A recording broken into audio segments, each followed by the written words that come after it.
Bapak ganggu nih waktunya sebentar ya Pak ya. Boleh. Saya kan ada tugas nih Pak, CGP kan Pak. Iya. Jadi mau wawancarai nih beberapa kepala sekolah. Boleh. Terkait praktik pengambilan keputusan. Iya. Gitu, Pak. Jadi saya nanti ngajukan beberapa pertanyaan ya Pak Jil ya. Boleh. Selama Bapak jadi kepala sekolah di sekolah Bapak SD 054910 Karajati, itu ada nggak Pak satu masalah yang memang Bapak hadapi sebagai pemimpin gitu. Jadi di mana masalah itu menimbulkan dilema etika gitu Pak dalam penyelesaiannya. Kalau ada, gimana sih Bapak cara Bapak untuk menyelesaikan masalah tersebut Pak? Ada.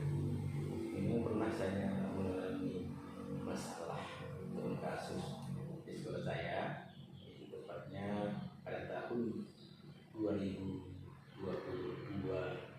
yang lalu, di mana pada saat itu dengan datangnya seorang guru ASN di IAK ke sekolah kami, sementara di sekolah kami gurunya sudah cukup, itulah yang menimbulkan masalah bagi sekolah saya. Nah, dalam menghadapi masalah tersebut kan Pak, pasti kan ada keputusan-keputusan yang diambil kan Iya. Pak.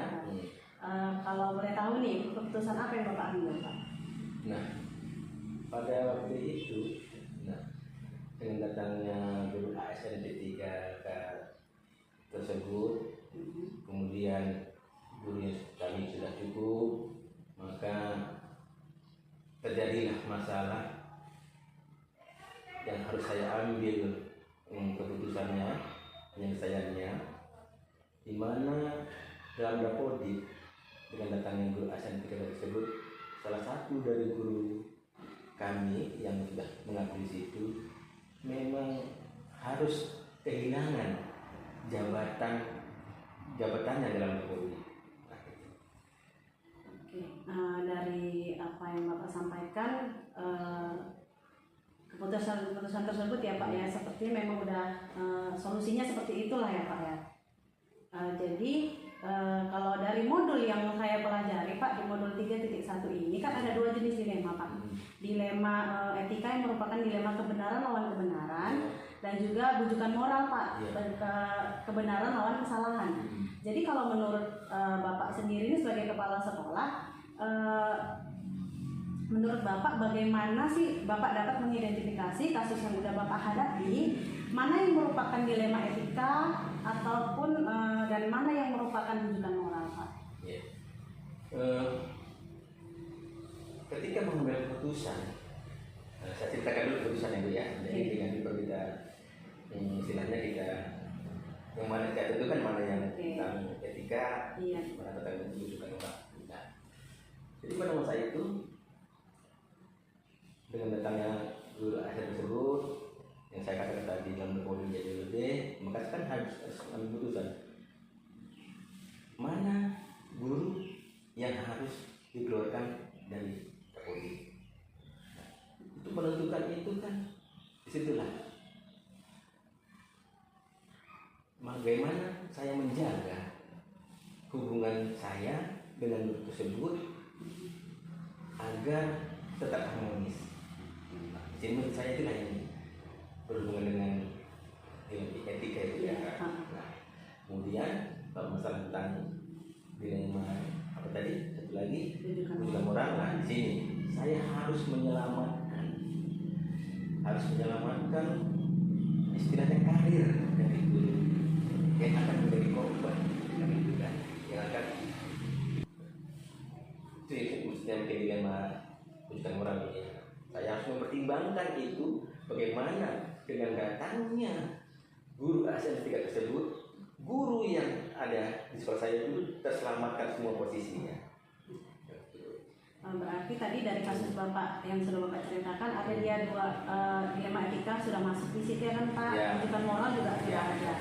Nah, jadi gimana sih Bapak menjalankan pengambilan keputusan di sekolah, terutama untuk kasus-kasus di mana itu ada dua kepentingannya Pak, yang sama-sama benar atau sama-sama mengandung nilai kebajikan? Ya, di sini letak sulitnya. Tapi memang harus mau tidak mau sebagai pimpinan kita harus memutuskan Jadi dalam kasus ini pada waktu itu saya juga meminta kepada istilahnya pihak-pihak terkait atasan pengawas K3S bahwasanya bagaimana saya harus mengambil keputusan itu selain daripada pertimbangan-pertimbangan saya sendiri. Jadi kala itu saya mendapat juga masukan-masukan dari rekan-rekan kepala sekolah yang lain, juga daripada pengawas, daripada K3S.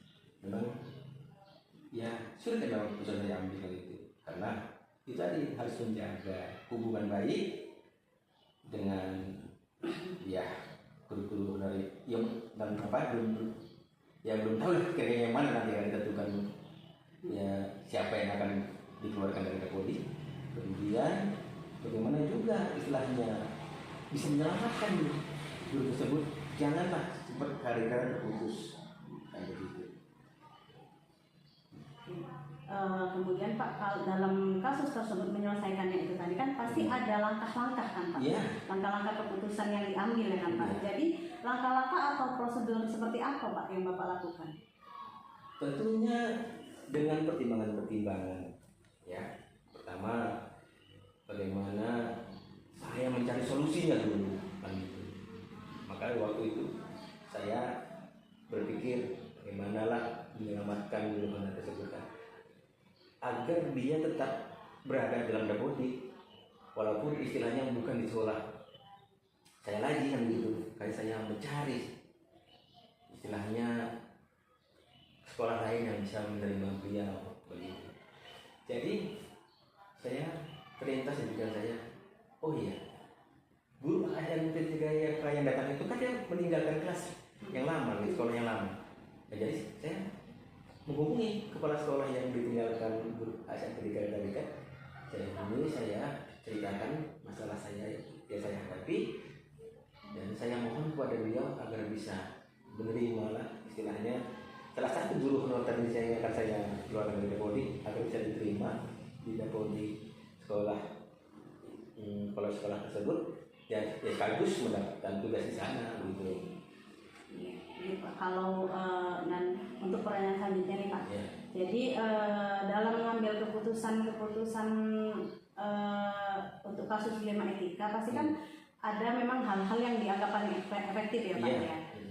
Kalau boleh tahu nih Pak, hal-hal apa sih yang menurut Bapak paling efektif untuk mengambil keputusan dilema etika tadi Pak? Ya, tentu paling terpenting adalah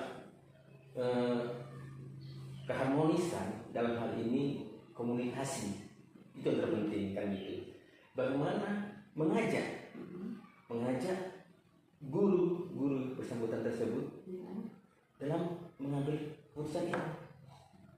Jadi dengan istilahnya membahas istilahnya masalah bersama kan gitu kan.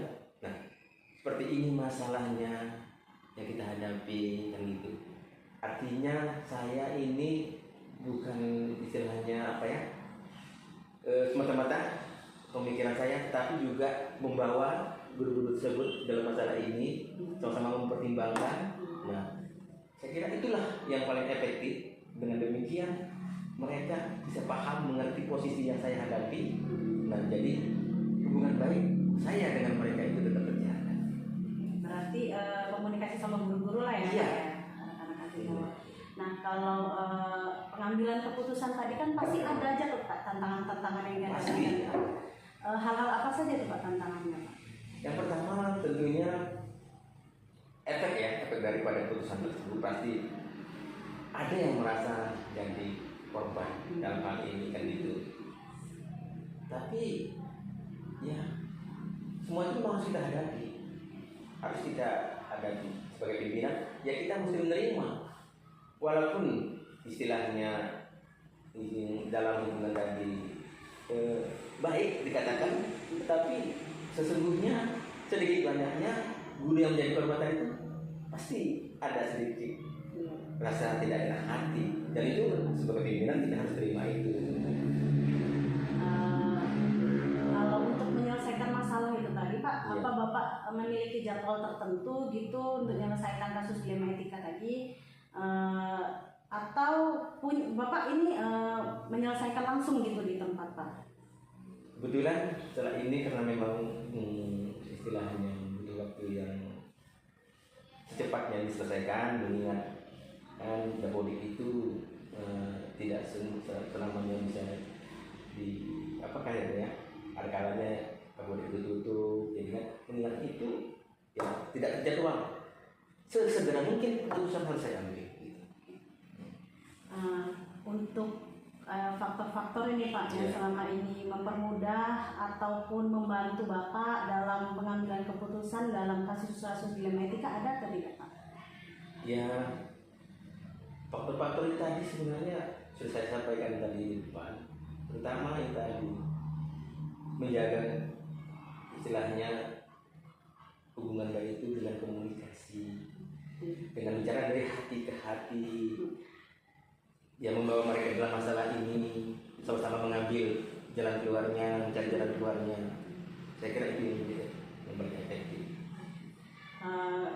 Setelah kita berbicara panjang lebar ini ya Pak ya, masalah kasus yang Bapak hadapi, pembelajaran apa yang Bapak dapat petik dari pengalaman yang sudah Bapak ambil dari keputusan dilema etika Pak? Pelajaran yang saya diambil dari kasus ini, kedua, kita sebagai pimpinan itu harus pertama mempunyai kebijaksanaan, mempunyai pertimbangan-pertimbangan yang ya bisa istilahnya mengurangi resiko-resiko atau efek sekecil mungkin kan gitu.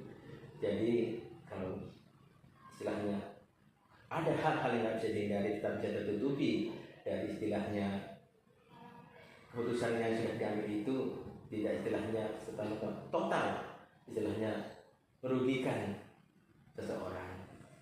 Oke, sepertinya memang dalam mengambil keputusan itu harus ini ya Pak ya, kalau dilihat dari kasus Bapak tadi, kita tuh memang harus kerjasama nih sama teman-teman yang ada rekan sejawat kita, guru-guru yang ada di dalam sekolah untuk mengambil keputusan yang akan diambil nantinya.